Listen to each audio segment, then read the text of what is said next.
Alors, qu'est-ce qui fait vraiment la différence entre les riches et bien tous les autres? C'est une grande question. Le best-seller mondial Père riche, Père pauvre apporte des réponses qui sont, on peut le dire, assez surprenantes. On va donc décortiquer ensemble les leçons les plus fondamentales de ce livre. Le point de départ du livre, c'est vraiment la question que tout le monde se pose un jour ou l'autre, n'est-ce pas? Comment fait-on concrètement pour atteindre cette fameuse liberté financière? Et tout commence par un changement de mentalité, un tout petit changement de phrase qui change absolument tout. Face à une dépense, le père pauvre disait tout de suite « je ne peux pas me le permettre ». Point final. Le père riche, lui, retournait la question « comment est-ce que je pourrais me le permettre ?» On voit la différence? La première phrase stoppe net la réflexion. La deuxième, au contraire, force le cerveau à chercher des solutions, à devenir créatif. Alors, cette double vision, elle vient de l'enfance de l'auteur, Robert Kiyosaki. Il a grandi avec deux figures paternelles aux idées radicalement opposées. D'un côté, son propre père, un homme très éduqué, haut fonctionnaire, mais qui avait toujours des soucis d'argent. Et de l'autre, le père de son meilleur ami, un entrepreneur qui, lui, était en train de bâtir un véritable empire financier. Deux mondes, deux philosophies.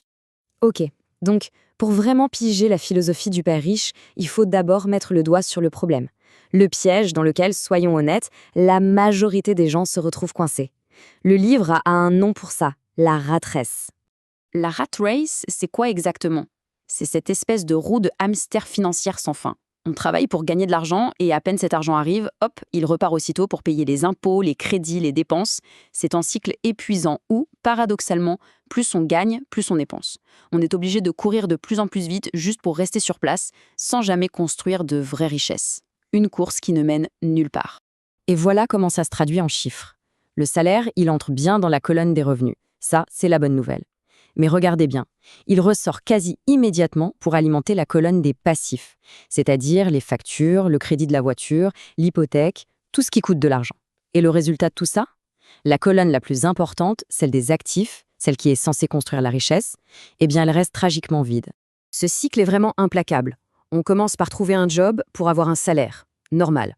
Mais dès que le salaire augmente un peu, les impôts aussi. Et puis, avec plus de revenus, on augmente son niveau de vie, donc les dépenses suivent. Ce qui mène souvent à plus de dettes. Et la seule solution qui semble logique dans ce système, c'est de travailler encore plus dur pour gagner plus.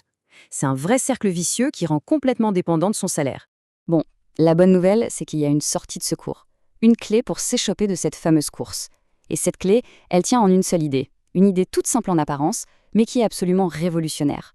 Comprendre, une bonne fois pour toutes, la différence fondamentale entre un actif et un passif. La définition du père riche est d'une simplicité désarmante. Un actif, c'est tout ce qui met de l'argent dans notre poche. C'est tout.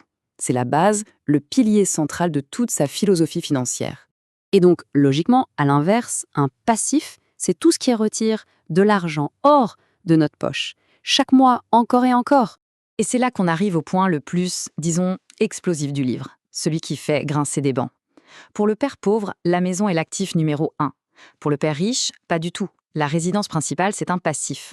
Pourquoi? C'est simple. Est-ce qu'elle met de l'argent dans la poche chaque mois? Non. Au contraire, avec le crédit, les taxes, l'entretien, elle en sort. Elle correspond donc par définition à un passif. Alors, c'est quoi les vrais actifs? Eh bien, ce sont des choses qui génèrent des revenus, qui travaillent pour nous. Des entreprises qui tournent sans qu'on ait besoin d'être là, des actions qui versent des dividendes, de l'immobilier locatif qui rapporte un loyer, ou même de la propriété intellectuelle. Voilà sur quoi les riches se concentrent. Acheter des actifs qui leur rapportent de l'argent. La solution, du coup, c'est d'inverser complètement la tendance. Le principe, c'est de se payer en premier. Qu'est-ce que ça veut dire? Ça veut dire qu'avant même de payer les factures, on prend une partie de ses revenus et on l'investit directement dans la colonne des actifs. On la nourrit en priorité. L'objectif final, c'est que cette colonne d'actifs devienne si grosse qu'elle génère assez de revenus passifs pour couvrir la totalité des dépenses. Et ça, c'est la définition même de la liberté financière. Mais attention, ce n'est pas juste une histoire de comptabilité. Pour vraiment accumuler des actifs, ça demande de repenser entièrement son rapport au travail, à l'argent et à l'apprentissage. C'est un changement de mentalité bien plus profond. Première grande leçon de cette nouvelle mentalité, il faut s'occuper de ses propres affaires. Ça ne veut pas dire de démissionner demain matin, ça veut dire faire une distinction très claire entre sa profession, le job qui paye les factures, et son vrai business, qui est en fait sa colonne d'actifs. Le job, c'est pour survivre, le business, c'est pour s'enrichir. Et il se construit en parallèle. L'exemple de Ray Kroc, le fondateur de McDonald's, est génial pour illustrer ça. Un jour, il a dit « Mon business, ce n'est pas les hamburgers. c'est l'immobilier. Sa profession, c'était de vendre des burgers. Mais son vrai business, son actif, c'était les terrains ultra bien placés sur lesquels chaque franchise était construite. C'est ça, s'occuper de ses propres affaires. Deuxième leçon cruciale, travailler pour apprendre et pas uniquement pour l'argent. L'idée, ce n'est pas de chercher le job le plus sécurisant ou le mieux payé à court terme. Non, l'approche du père riche, c'est de voir chaque job comme une opportunité d'acquérir des compétences essentielles pour son propre business futur. Des compétences comme la vente, le marketing ou la négociation. Et ça nous amène à une opposition directe. Le conseil du père pauvre, c'était « spécialise-toi pour être irremplaçable et gagner plus », mais le conseil du père riche, c'était l'inverse « apprends un peu sur beaucoup de choses ». Pourquoi? Parce que la surspécialisation rend dépendant d'un seul patron, d'un seul secteur, alors qu'avoir une palette de compétences plus large permet d'être beaucoup plus agile et de voir des opportunités partout. Ok, tout ça c'est bien beau en théorie, mais concrètement, par où on commence? Comment passer de la lecture à la pratique? Heureusement, le livre ne nous laisse pas sans rien et propose une sorte de feuille de route pour faire ses premiers pas. Et le tout premier pas, avant même de parler d'argent, il est purement mental. Le livre insiste là-dessus. Les plus grands obstacles, ce ne sont pas les banques ou le marché. Ce sont la peur de perdre, le cynisme qui fait dire « ça ne marchera jamais » et bien sûr, le doute. Il faut d'abord gagner cette bataille intérieure pour oser penser différemment. Alors, une fois le mental prêt, voici quelques actions concrètes. D'abord, trouver une raison vraiment forte, un pourquoi qui nous porte. Ensuite, prendre l'habitude d'apprendre tous les jours. Puis, maîtriser une stratégie d'investissement. Pas s'éparpiller. On l'a vu, se payer en premier, c'est non négociable.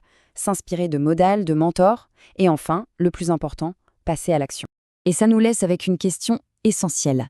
Quelle est la toute petite action qui peut être faite dès aujourd'hui pour commencer à construire cette fameuse colonne d'actifs? Parce que la vraie leçon du livre, au fond, c'est peut-être ça. La liberté financière, ça ne commence pas avec un gros chèque. Ça commence dans la tête, avec un déclic, et surtout avec un premier pas, même tout petit.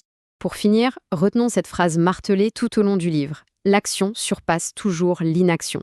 On peut lire tous les livres du monde, mais au final, c'est seulement en agissant qu'on transforme la connaissance en véritable richesse.